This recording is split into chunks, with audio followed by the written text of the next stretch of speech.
Veja bem, por que você pouparia dinheiro quando estão imprimindo trilhões de dólares? A ideia mais obsoleta é ir à escola, conseguir um emprego e investir a longo prazo no mercado de ações. Veja bem, não se trata apenas de dinheiro, é preciso dar um passo atrás e analisar o quadro geral. Então, o que você faz? A diferença entre o 1% e os 99% é enorme. Ainda há uma pessoa pobre dentro de mim. Em cada um de nós há uma pessoa pobre. Há também uma pessoa de classe média. Elas querem um salário fixo. E as pessoas de classe média querem segurança. E há a pessoa rica. Só que isso não é ensinado. E todas elas estão dentro de nós. Não lhe ensinam a ficar rico. Você é ensinado a ir para a escola, conseguir um emprego e receber um salário. Se você leu Pai Rico, Pai Pobre, você sabe que meu pai rico se recusou a me pagar. Ele dizia, no momento em que você recebe um salário, você se torna um empregado. Ele disse que o salário era uma das coisas mais prejudiciais que você poderia ter em sua vida. Portanto, meu pai rico nunca me pagou. Essa é a mentalidade. E meu pai rico não estava dizendo que o salário era ruim. Ele disse, você não queria ser um escravo do dinheiro. Portanto, como empresário, se o pai rico falir, eu simplesmente abro outra empresa. Ele deixou louco meu pai pobre, um funcionário público. Você tem que pagar as pessoas. Não preciso de um salário. Não preciso que ninguém cuide de mim. Se meu governo não gostar de mim, eu me mudo para outro país, porque eles precisam de empreendedores. A mentalidade, os conjuntos de habilidades e o conjunto diferente de regras. Portanto, os empreendedores, não tanto os negócios, mas os empreendedores, na verdade, o empreendedor é, em primeiro lugar, a mentalidade, um conjunto de habilidades e funções. Veja bem, as pequenas empresas não operam com as mesmas regras das grandes empresas. E dependendo do fato de você ser um funcionário ou uma pequena empresa, as regras são diferentes, as mentalidades são diferentes, os conjuntos de habilidades são diferentes. Se você pudesse dizer algo a alguém que nunca foi empreendedor e que está pensando em dar o salto de fé para se tornar um empreendedor, o que você diria a essa pessoa? Meu último pagamento. Vou lhes contar a mesma coisa que aconteceu comigo. Ainda me lembro claramente. Foi um dos piores e melhores dias da minha vida. Eu estava em Porto Rico. Eu estava trabalhando para Xerox e meu chefe me deu um último cheque. Era um cheque de bônus, não era um cheque de pagamento. Acho que era cerca de 30 mil dólares tributáveis. Então, recebi o cheque e pensei, entende o que quero dizer? Fiquei animado, mas também perturbado. Então, outro cara veio até mim. Seu nome era John. E John me disse, você vai voltar. Eu perguntei, por quê? Ele disse, porque você vai fracassar. E eu disse, olha cara, você fracassou e voltou. Mas se eu fracassar, nunca mais voltarei. E essa é a atitude.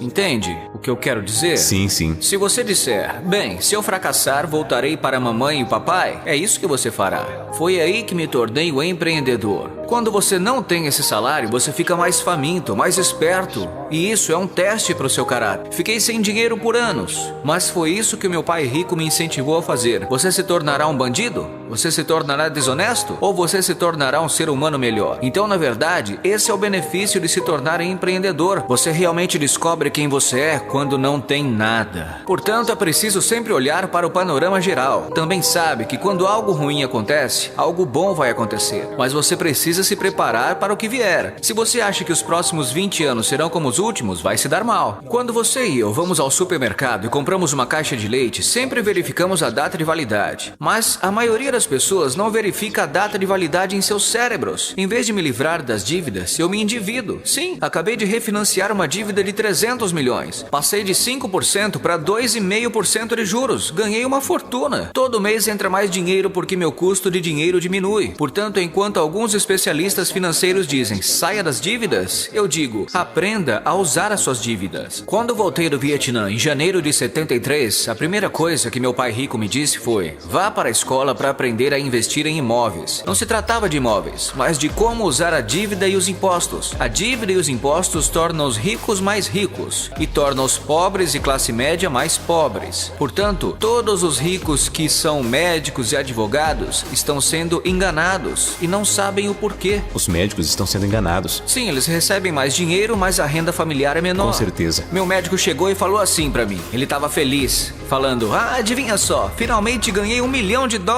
E eu disse, sim, olha, quanto você paga de impostos? Ele falou, 750 mil em impostos. Portanto, o seu lucro líquido era de cerca de 400 mil. Isso não é ruim. Mas quando eu ganho $1 milhão, fico com 1 milhão. E a razão é que eu não ganho isso trabalhando por dinheiro. Veja, se você trabalha para ganhar dinheiro, você é tributado. Por isso, a lição número 1 de pai rico, pai pobre é que os ricos não trabalham por dinheiro. Em vez disso, adquirimos imóveis, criamos negócios como empreendedores. Eu não invisto no mercado de ações. O motivo é que, como empresário, tenho mais controle sobre minha renda, o quanto ganho e o quanto pago de impostos. E como sou empresário e também investidor em imóveis, não pago imposto. Assim, toda vez que ganho, digamos, $1 milhão como empresário, invisto imediatamente em imóveis e tenho um aumento de 4 para 1. Assim, coloco $1 milhão em imóveis e recebo 4 milhões do banco. É por isso que eu adoro os bancos. Mas os bancos estão ferrando todo mundo. É terrível, mas é bom para mim. É por isso que você diz que quando você imprime é bom para você, mas é ruim para as pessoas que trabalham com dinheiro? Porque quando você imprime, os poupadores são prejudicados e as pessoas que trabalham por dinheiro são prejudicadas. Quando imprimem, os devedores ficam ricos. Veja bem, a dívida e os impostos tornam os ricos mais ricos e a dívida e os impostos tornam os pobres e a classe média mais pobres. Quando temos ideias obsoletas, obtemos resultados obsoletos. Portanto,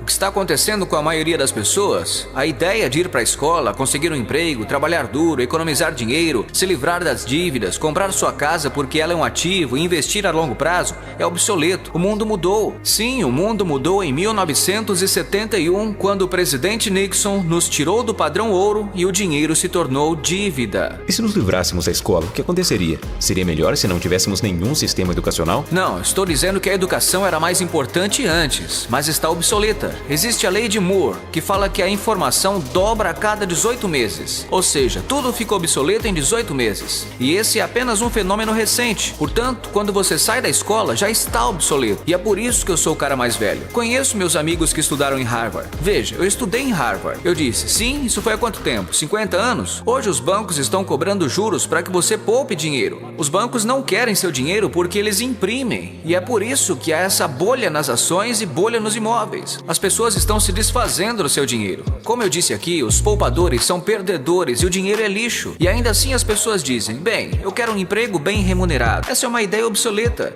Sair das dívidas é uma ideia obsoleta. Você deve aprender como se endividar, como usar a dívida para ficar rico. E eles nunca lhe ensinarão sobre os impostos. A razão pela qual o 1% está aqui em cima e os 99% estão indo para o outro lado é porque quando você imprime dinheiro, acontece inflação e impostos. E qualquer empreendedor que pense que vou apenas ganhar dinheiro, abrir uma empresa e ganhar muito, porque é disso que falamos, precisa realmente sentir o cheiro das rosas, cara. Não é isso que os verdadeiros empreendedores estão fazendo. A maioria dos empreendedores, olha, há 28 milhões de proprietários de pequenas empresas nos Estados Unidos. 24 milhões são empreendedores de uma só pessoa. Eles são chamados de empreendedores sem funcionários. E é isso que acontece quando as pessoas não entendem realmente o que o empreendedor faz. Portanto, a maioria das pessoas grandes são autônomas, mas não são realmente empreendedoras. Os autônomos pagam os impostos mais altos de todos e ninguém lhes diz isso. Sim, isso também é chamado de espírito empreendedor. Mas o que estávamos falando, na verdade, era que não existe economia ruim. Todos nós temos uma economia externa, mas também temos uma economia interna. E a força de vontade é mudar nossa economia interna. Portanto, para mim, posso ver o que é bom e o que é ruim. Eu realmente não me importo, porque eu vou ficar rico de qualquer maneira. Mas uma pessoa pobre com uma economia pessoal ruim, tudo que ela verá é uma economia ruim, porque não sabe como ganhar dinheiro em nenhuma economia. E uma pessoa de classe média, que é a classe média econômica, o que ela quer é uma boa casa, um salário fixo, um emprego e um carro. Portanto, quando você tira o emprego delas, para elas, isso é um desastre. Bem, como o empreendedor não tem emprego de qualquer maneira,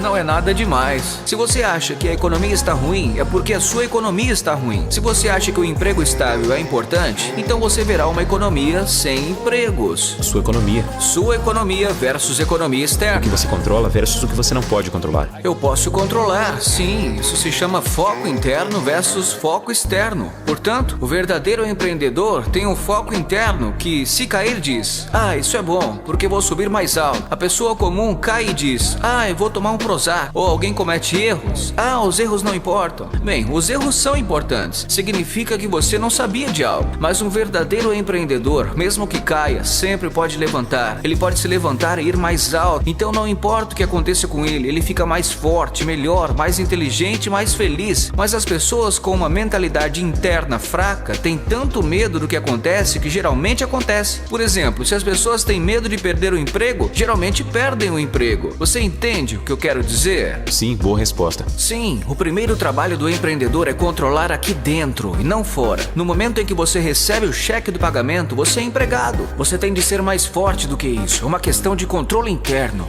E os ricos se encolhem e dizem, não diga a eles, Robert. Sim, não diga para as pessoas o que você sabe. Sim. Mantenha-as pobres.